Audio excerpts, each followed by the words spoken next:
Ah, merci, hein. Merci. Merci beaucoup. Merci.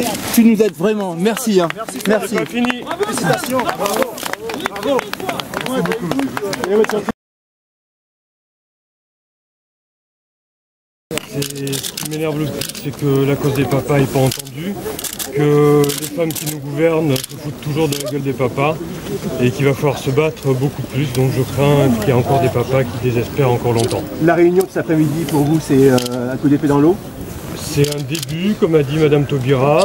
Elle nous a promis d'autres réunions avec plus d'associations. Ceci dit, il y a un gros travail pour que ça avance, sachant qu'on voit bien à leur réaction qu'on n'est pas crédible et que ces bonnes femmes croient toujours qu'on ne peut pas changer une couche d'un gamin et s'en occuper. Donc il faudrait que ça cesse. Voilà, donc demain on aura encore dans les tribunaux des magistrats qui, en pensant faire leur travail, assassineront nos familles et nos gamins et voilà, sépareront père et enfant. Et au sujet de votre fils, vous avez des nouvelles? Il n'y a aucune ambiguïté à ce sujet et je n'en avais pas en montant, j'en ai pas en descendant. Je ne suis pas prêt d'avoir des nouvelles de mon fils et de le revoir. Et vous serez là mercredi pour la manifestation à Nantes? C'est moi qui l'ai organisé, donc pour les 6 ans et demi de mon fils, donc je serai là. Un papa égale une maman. Exactement. C'est bien là. On viendrait ce soir la chercher, il y aura plus personne. Oui, c'est ce que j'ai dit. Toujours là-haut. Oh, je suis passé évidemment par tous les états. D'abord la peur au moment de prendre d'assaut ce monument historique quand même. Il y a longtemps que je n'ai pas vu en bas. C'est haut la vache, hein. On ne rend pas compte d'en haut. Et voilà, après l'inquiétude de ce qui pouvait m'arriver devant le déferlement de forces de l'ordre.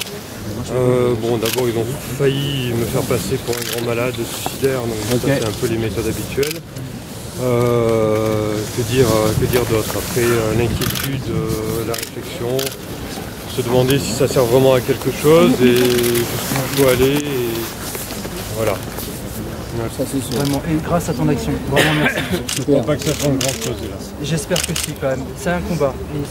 C'est peut-être pas très long, mais on y arrivera. Oui. Et aujourd'hui, les magistrats sont une véritable dictature qu'il faut faire péter. Exact. Il n'y a pas d'autre.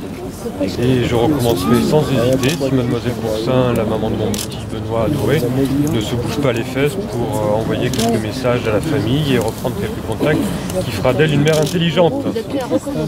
Sans hésiter. Ah bah il y a des mains au milieu. Merci. Et on peut faire une petite parenthèse pour dire que la Convention internationale des droits de l'enfant, en toute bonne logique, en tout bon sens, rappelle qu'un enfant a le droit à ses 2 parents et qu'il faut l'en priver qu'en cas d'extrême besoin. On n'a jamais remis en cause mes capacités de père, on n'a jamais douté que je n'étais pas violent avec mon enfant, on ne m'a rien reproché par rapport à lui, si ce n'est que je ne m'entends pas avec sa mère. Donc il n'y a aucune raison que j'en sois privé aujourd'hui. C'est un homme qui a beaucoup de mérite. Parce qu'on est plein d'hommes comme lui, avec beaucoup de souffrance, on n'est pas écouté, on ne peut pas s'exprimer. Dès qu'on passe au tribunal, on est tout de suite pris à tort. Le moindre défaut est tout de suite mis en cause, mais une femme, jamais. Je ne vais pas rester perché sur ma grue en attendant que les gens qui ont le pouvoir fassent leur boulot. Ça risque de prendre un certain temps, si ça arrive un jour. Donc je préfère descendre et manger un kebab. C'est très clair.